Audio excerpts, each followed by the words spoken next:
मध्य प्रदेश के विधानसभा में स्पीकर और डेप्यूटी स्पीकर के पद के चुनाव और हंगामे के बाद विपक्ष के आरोप पर कमलनाथ ने कहा है कि बीजेपी ने परंपरा तोड़ी है और उन्हें यह हजम नहीं हो पा रहा है कि वो विपक्ष में है। देखिए ये खास रिपोर्ट। मध्य प्रदेश विधानसभा की 3 दशक पुरानी परंपरा आज टूट गई। उपाध्यक्ष का पद सत्ता पक्ष के खाते में चला गया। विपक्ष के भारी हंगामे और आपत्ति के बीच कांग्रेस की हिना कांवरे उपाध्यक्ष चुन ली गईं। परंपरा के मुताबिक विधानसभा अध्यक्ष सत्ता पक्ष और उपाध्यक्ष विपक्ष का होता है, लेकिन अब सत्ता पक्ष के पास स्पीकर और डिप्टी स्पीकर दोनों हैं, जिसे लेकर भाजपा ने सदन में जमकर हंगामा किया। सीएम कमलनाथ ने विधानसभा की कार्रवाई स्थगित होने के बाद प्रेस कॉन्फ्रेंस की और विपक्ष के हमलों का जवाब दिया। उन्होंने कहा कि विधानसभा अध्यक्ष पद के लिए बीजेपी ने अपना उम्मीदवार खड़ा कर बीजेपी ने पहले परंपराएं तोड़ना शुरू किया, इसलिए हमें डिप्टी स्पीकर के लिए अपना उम्मीदवार खड़ा करना पड़ा। विधानसभा का पहला सेशन समाप्त हुआ। खुशी है कि हमारे नए निर्वाचित विधायकों ने शपथ ली, पर एक बात का मुझे दुख है, क्योंकि जो हमारी परंपराएं हैं उस परंपराएं को मजबूत करना, उनकी नींव मजबूत करना और उन परंपराओं को जीवित रखना बहुत आवश्यक है। बहुत सारे नए चुने हुए विधायक आए, दोनों तरफ से, हर दल से नए चुने हुए विधायक आए, और मैंने निवेदन किया था विपक्ष को कि आप उनके लिए उदाहरण बने। वो पहली दफ़ा इस सदन में आ रहे हैं। शुरुआत से ये प्रयास किया गया कि किस तरह ये बहुमत हासिल करें।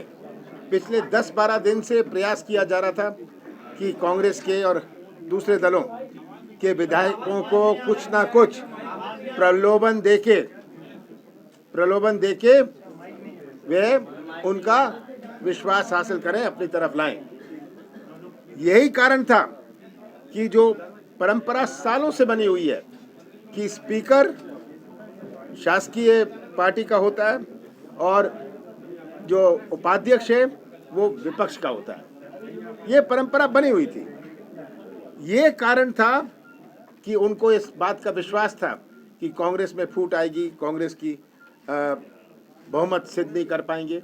उन्होंने सबसे पहले स्पीकर का नॉमिनेशन भरा।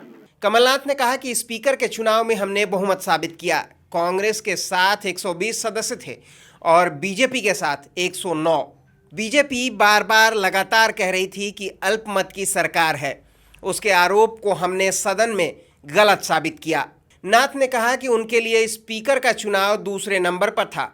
पहले नंबर पर जनता को दिखाना था कि कांग्रेस के पास बहुमत है। जब उनको ये बात समझ आ गई, परसों सुबह तक 7:30 बजे तक, और ये बात मैंने विरोधी दल के नेताओं को बताई जब उन्होंने मेरे से चर्चा करी। पर सबसे पहले मेरे से चर्चा करी परसों 10 बजे, 7:30 बजे तक इनका प्रयास जारी रहा। और जब शिवराज सिंह जी मुझे मिले और प्रतिपक्ष के नेता मुझे मिले 10 बजे, मैंने उन्हें कहा कि आपका प्रयास तो 7:30 बजे तक चल रहा था, अब आपने मुझे मजबूर किया है कि हम अपनी बहुमत सिद्ध करें। आप कहते हैं हम अल्प बहुमत के हैं, अब मेरा पहला लक्ष्य है कि हम अपनी बहुमत सिद्ध करेंगे। कभी इनका आरोप है कि लंगड़ी सरकार है, कभी कहेंगे अल्प बहुमत की सरकार है। स्पीकर का चुनाव तो मैं सोचता हूँ मेरे नज़रिए में नंबर 2 था।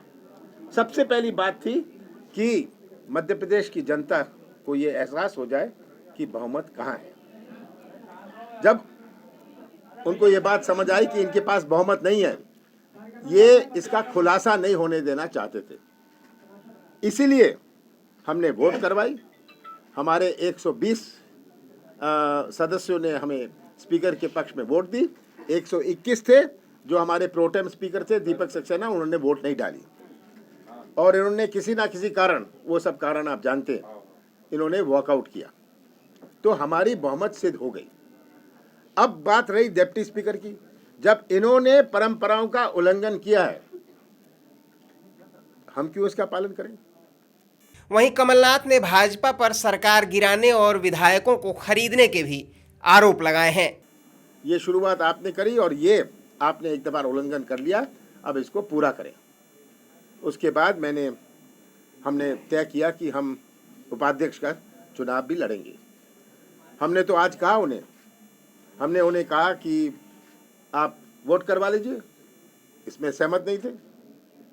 हमने कहा कि किसी भी प्रकार आज की कार्रवाई शांतिपूर्वक चले, पर वो अपना खुलासा नहीं होने देना चाहते हैं। जैसी बहुत सारे उदाहरण आएंगे जहां वे चाहते हैं कोई खुलासा ना हो। बहुत सारे खुलासे होने वाले हैं। मैं भारतीय जनता पार्टी को कहना चाहता हूं, ये तो ट्रेलर है खुलासों का। कुल मिलाकर विधानसभा में विपक्ष को दूसरी बार मुंह की खानी पड़ी और कमलनाथ ने बाजी मार ली। अब देखना होगा कि भाजपा का ये हंगामा कहां तक पहुंचता है। Bureau report, MP news, Bhopal.